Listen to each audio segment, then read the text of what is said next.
Welcome back to Season 2 of That So Second Millennium, the podcast where we explore how science and religion can coexist, because they can, and what they can produce together if we let them, because your third millennium will be a whole lot brighter if you do. Your hosts are Bill Schmidt and me, Paul Giesting. Welcome to episode 55 of That So Second Millennium. This is the first half of our interview with Darcia Narvaez at the University of Notre Dame. Bill will give you a fuller intro to her and her work. I'm just going to summarize that this half of the interview focuses on the kind of socialization that we need as human beings, as social animals, from the womb onward. We'll talk about the problems that come up when we don't get this kind of socialization, and some of the ways of healing from lacking that in our lives. We look back and recognize in our own lives that we're missing some of this, some of the symptoms of missing that, and what we can try to do about it, what we can start to do about it. It's difficult, but not impossible. I reflected in listening to this episode over again that the Christian and Jewish scriptures are kind of perhaps often taken as revolutionary in terms of the amount of focus they place on individual responsibility, but that doesn't mean that they are preaching individual isolation. And unfortunately, in our culture, the Western culture that we live in has drifted in that direction in the last several centuries. And people like Darcia are trying to work to bring us back to a sense of reality and how human beings actually work. So with that, I'll let Bill take it away. Darcia Narvaez is a truly distinctive and internationally recognized, interdisciplinary and creative scholar who studies what it means to be human and how do we develop our humanity and morality. It's impossible to sum up quickly all the different media and face-to-face ways through which she's transforming people's perspectives on the complementarity of science and spirituality. She's doing it in ways that resonate with people's lives on real issues like how to care for your baby and how to nurture the holistic development of a child, body, mind, and heart. Listeners can access all those details plus videos and blog posts on websites that we'll talk about later. But just a couple of quick high points. Professor Narvaez's intellectual masterpiece, let's say, it was published in 2014, Neurobiology and the Development of Human Morality, Evolution, Culture, and Wisdom. So she's a professor of psychology here at the University of Notre Dame. Some of her most recent work is focused on what she calls evolved parenting practices and studies of small band hunter-gatherers who represent the type of society in which human beings first evolved. Darcia, so thank you very much for talking with Paul and me on That So Second Millennium. I welcome you. Paul welcomes you. And Paul, please take it away.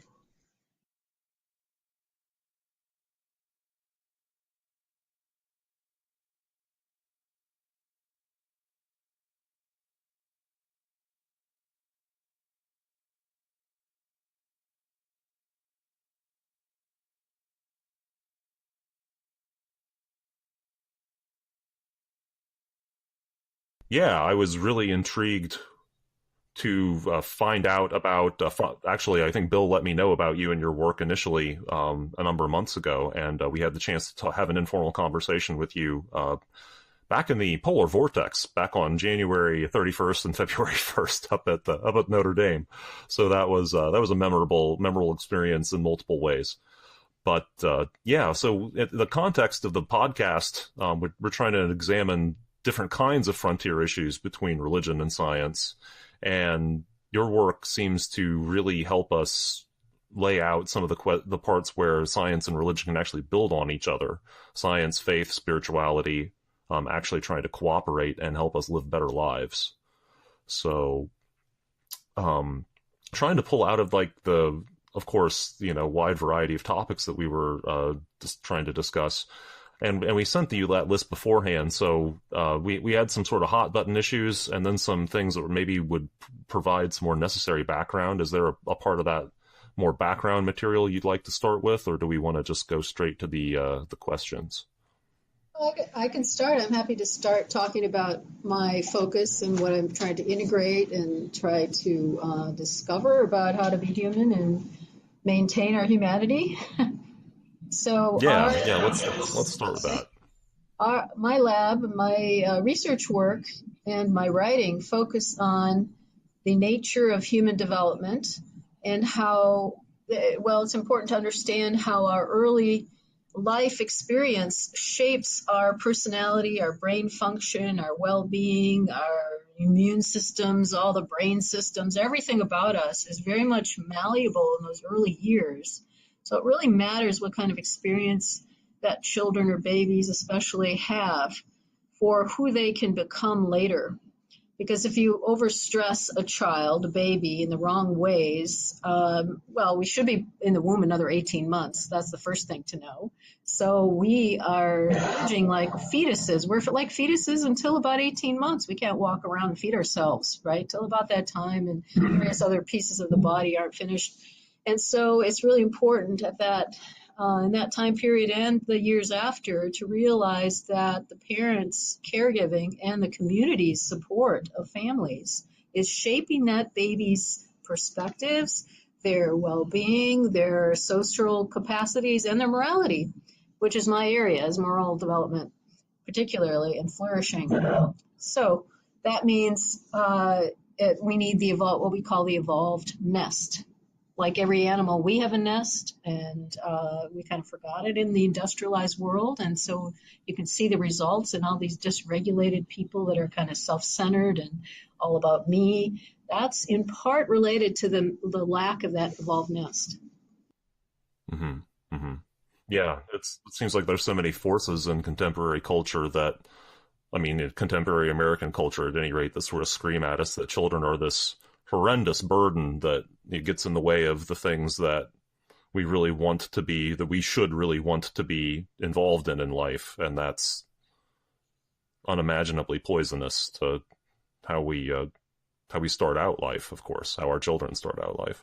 There's a recent study showed that was done comparing parents and non-parents' happiness around the world.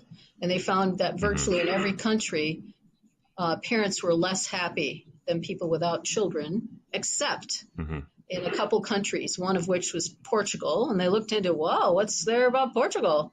Well, they have extended family support for raising children, which is part of our evolved nest, part of our heritage, is to have more than mom and dad care for that child. And because babies especially need so much care 24/7, they need to be pretty much held and carried and, being physically present with them and responded to, keeping them in optimal arousal while their brain is rapidly developing, because the biochemistry matters for how that brain develops. It's growing while it's turning on. So the nest involves various practices. So it's soothing birth and actually soothing and calm gestation. So pregnant moms need to have lots of support so they can stay relaxed. We used to know this until the last 40 years, I think.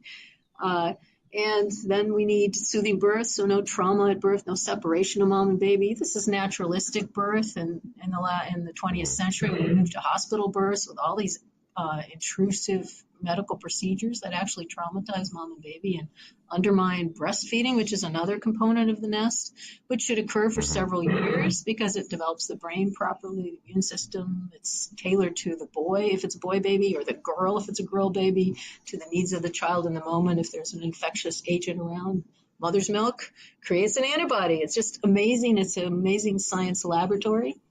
And then affectionate touch pretty constantly. The baby needs that to grow well, and you can see results of neglected kids. Their brains are much smaller, and they just don't have capacities. They can't flourish later even. Responsiveness, keeping the baby calm and not distressing them, so no cry it out sleep training. That's my most popular blog post at my Psychology Today blog. It's called Dangers of Crying It Out. And it's got 2.7 million hits so far. So parents are doing parent Googling because they don't have that extended family and the wise elders to guide them now, which is also very scary and not good for kids, because when you undermine that early development, you're creating a stress-reactive brain. And you don't even realize that you're stress-reactive. You just shut down your openness. You shut down your ability to think very complexly, and you get into black and whiteness and stereotyping because it's easier. It's easier to latch on to some ideology that tells you what the answers are, so you don't have to actually be present emotionally in the moment to figure it out with that other person you're with, right? That takes a lot of the kind of development that occurs in the early life of the right hemisphere. So we're undermining, and the last two are free play, self-directed play of the child with multiple age playmates in the natural world, so they feel connected, so they develop the ability to stop and start action, to be less aggressive, to be cooperative. All sorts of things are grown by play, which is a thing that adults can take up too in order to heal themselves if they actually have a lot of stress reactivity or an inability to be flexible. Start playing with kids, little kids, play tag, play wrestling, things like that. And that's how you grow. And the last thing is a positive climate, a positive social community experience. And when we get that, we feel like we belong. We feel like we can develop our social competence. We feel like we can develop our own spirits because each of us is unique, a unique image of God. And what that image is has to be nurtured and nourished. Easily shut down when you stress kids out early, and shut down in adolescence too if you don't get connected to your spiritual deeper self in adolescence. All sorts of things can go wrong. So there's a whole nestedness that we need from before birth to throughout life. And we kind of undermine that in industrialized societies with neoliberalism, the focus on money making all the time. Yeah, that's a very skewed set of values. Yeah, I mean, there's so much there that I feel like I want to jump in 15 directions at once from there. So we talk about. Oh, let's see. I mean, I'm very much walking through my own experience and memories and photographs on the wall of my own and my brother's childhood and infancy, and just thinking about elements that were, not necessarily there or not there at a very high level, and in all of this, and thinking about other people that I know, people that I talk to. I mean, it's pervasive. Everyone's a child at some point, and everyone grows up in a culture, and we have, hundreds of millions of people just here in the United States and who have grown up in this culture, multiple generations removed from, an alternative way of living, living this, in so many cases isolated. I mean, that was just the norm. I internalized it very young that, for my father's side of the family, there were 6 children, and the other 5 all moved to some random corner of the country, and that was just the norm that we expected. That was certainly the norm that I internalized. Those are the people I identified with. That was the example I was going to follow, and that's that's what my brother has done, and that's what I've done. Of course, I'm not in the situation where I'm raising children, unfortunately, but he is, and it makes it very difficult. It makes it unbelievably difficult. So I guess I'll go ahead and ask this. It may not be the most logical next question in the sequence, but, for those of us who have been through a situation where we sort of recognize in ourselves, whether very clearly like I do, or maybe just, listening to this discussion and thinking, there may have been a little bit missing of this. What can we do for people who've been through, so many of us have been through some kind of trauma, some kind of abuse or some kind of accident, or we just know that we were lacking that sort of nurturing to some degree, our parents doing probably the best that they knew how to do.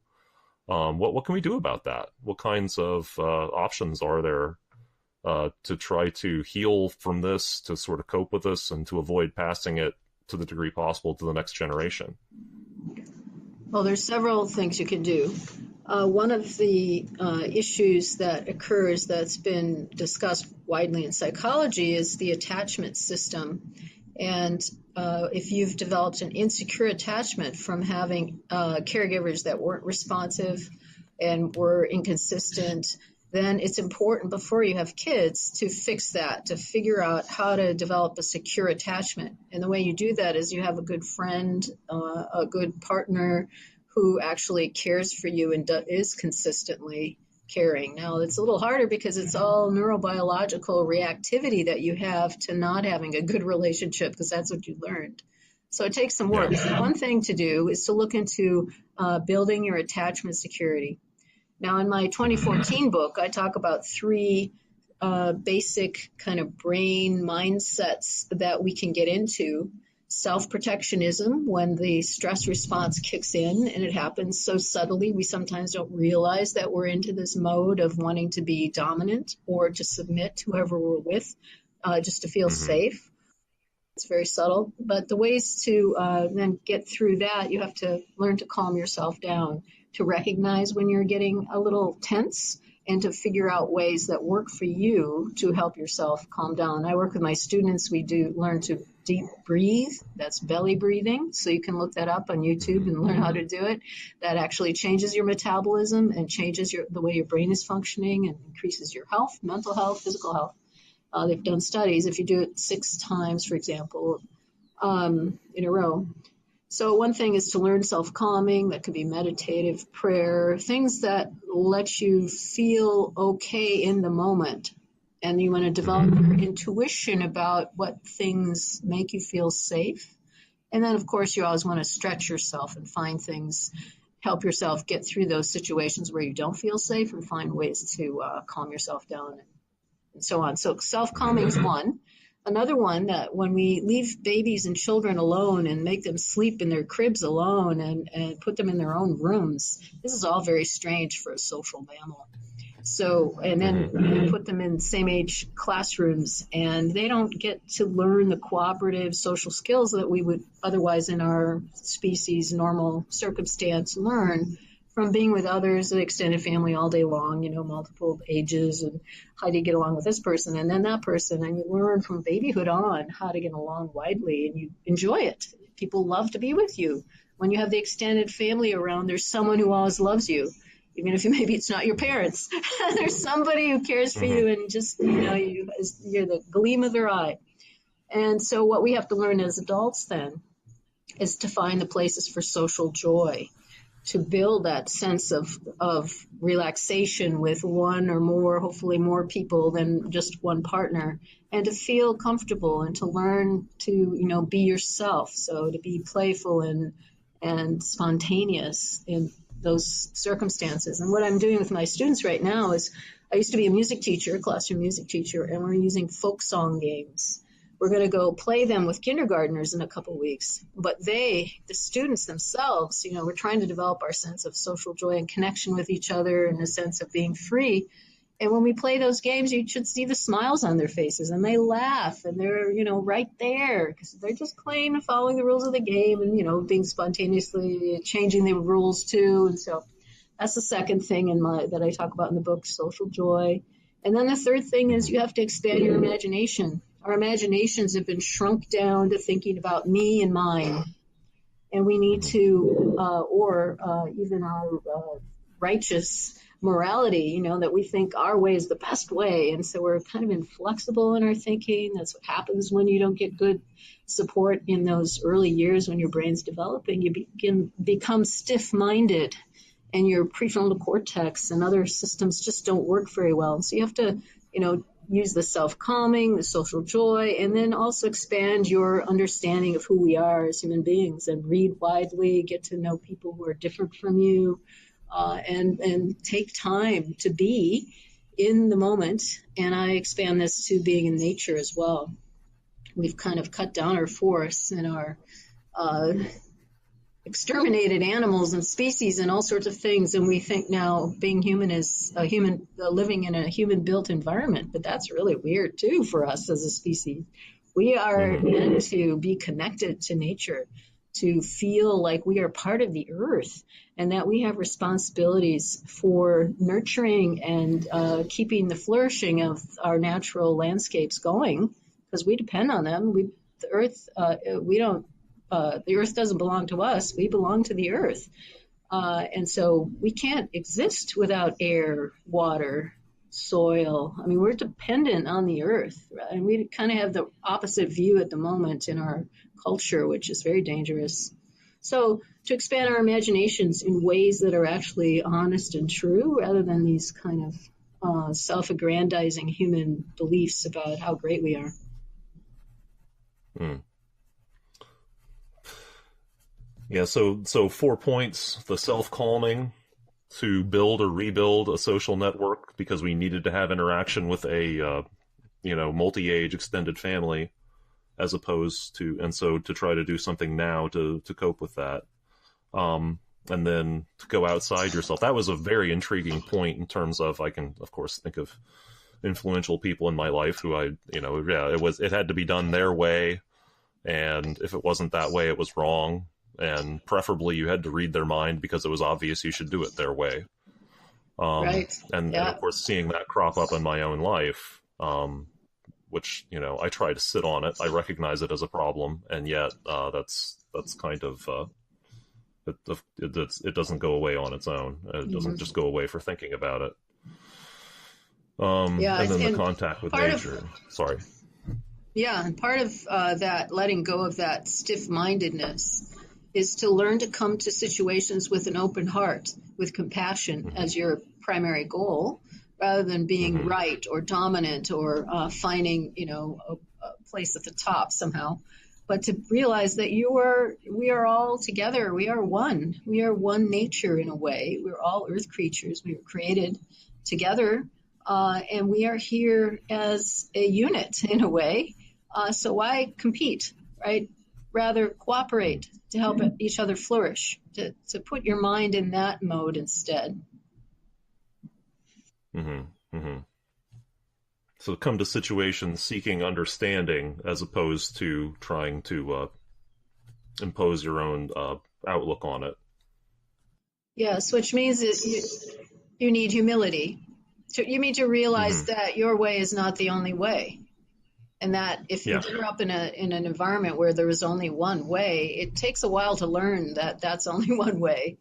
That's only one perspective in the world. So learning another language helps here, going to other countries and making friends with people from alternative perspectives and cultures. Our work, we've done some on multiculturalism, and that also helps then loosen you up. Essentially, and make you more flexible. And intelligence is about flexibility. It's being attuned to the moment and being flexible and being able to figure out how to solve whatever that issue or problem is you're facing. It's not about being stiff-minded and demanding your way or the highway. Right. That's ironic that our social media, even now, many things about our culture, they're subtly or not so subtly convincing us that everybody we talk with or everybody we want to talk with agrees with us. And it's kind of an antisocial media in that sense. Do you see that as a big factor in possibly what's harming our culture now? So I've been talking mostly about the neurobiological aspects that grow from early experience and then you carry forward into your life. That's one way of how you, what you bring to the situation, those kind of reactivities. But there's another way, and that's the narratives and stories we tell ourselves that can also trigger us in one direction or another towards openness or towards self-protection, right? So our stories that we put ourselves into, that we read, that we listen to, that we pay attention to, those things are shaping what we think is real. And so it's really critical here to be careful because they're developing your intuitions about what is good and right. And so you have to select those environments carefully. Aristotle pointed this out, that you have to select your friends, your activities carefully, and you can't really do that until you're about maybe age 30. And so you need guidance. You need elders who know how to guide you until then, until you can do it yourself. And we don't provide kids at all with that anymore. We throw them into a very vicious media environment. I mean, even before social media, we had violent TV, which is known to have longitudinal effects on people by increasing their aggression, decreasing sensitivity to victims, making them think that the world's a dangerous place. And all that is what you bring to situations. Oh my gosh, it's going to change your behavior. You've already, your filters for how to deal with others have been shaped without your consent, really, because you've been thrown in that environment. But now we adults do have we have power to choose now. We can go and watch or listen to, immerse ourselves in media that promotes openness and compassion and connection rather than disconnection, distrust, and competitiveness. May I ask one more follow-up question, Paul? Does our need for the evolved nest and the greater, broader community have a lot to do with what's going on now culturally and politically in terms of identity politics, everybody's search for not only a sense of their own identity, but a desire to control their personal identity, perhaps more than ever? Yeah, what happens in our species' typical early life is your right hemisphere of the brain is growing more rapidly in those first years, and it's the seat of your self-control. It's the seat of empathy. It's the seat of your sense of beingness and feeling connected to a higher level of being, of transcendence. And we undermine those years now. We stress the baby out so those things don't develop. Then we put kids in classrooms to sit, and they should be playing throughout childhood with other people out in the natural world so that they actually are developing their right hemisphere even more because it's scheduled to do that. And then the right hemisphere is a storehouse of how to be in the world that the left hemisphere, which is our deliberative conscious mind mostly, I'm speaking in generalities, and it draws from that right hemisphere about how to behave.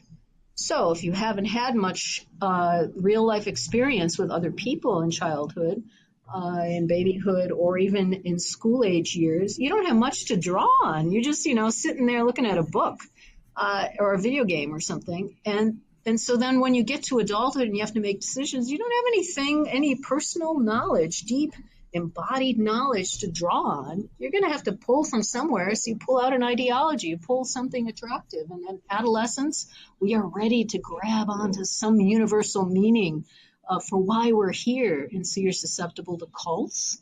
And our political extremes now are cult-like.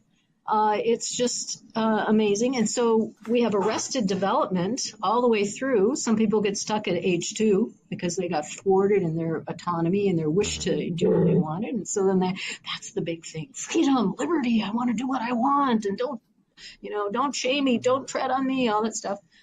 So those people are kind of stuck there because you have to go through these processes and you can get stuck, as psychoanalytic theories point out, although some of their Freudian theories are weird because of all the sexual thing. But and then other people get stuck in adolescence. They don't feel like they're connected to anything, and they find an ideology of some sort to hang on to, rather than going through a vision quest that our ancestors had their young people do, and find a way. So the Native Americans would, when they thought a child was ready, an adolescent was ready, would have them prepared to go out alone in the natural world for several days and find their connection to the universe. Very spiritual journey. We don't give that to our kids. We don't give it to adolescents. And so they go into the military, and then they take up that kind of viewpoint of the world, us against them, black and white. Not everybody, of course, but I'm just saying there's so many pitfalls now to growing up that we shouldn't be surprised we have kind of a mess. Mm-hmm. Yeah, I mean, that's one direction you can go for sure. Yeah, and of course, both left and right have their own flavors of all of these things, and in the modern world, there's so many different sub-flavors of them. Yeah, I've been scribbling down questions, more questions like mad. If you enjoyed this episode, or it made you think, come on over to That's So Second Millennium's Facebook page and leave a comment or ask a question. We'd love to hear from you.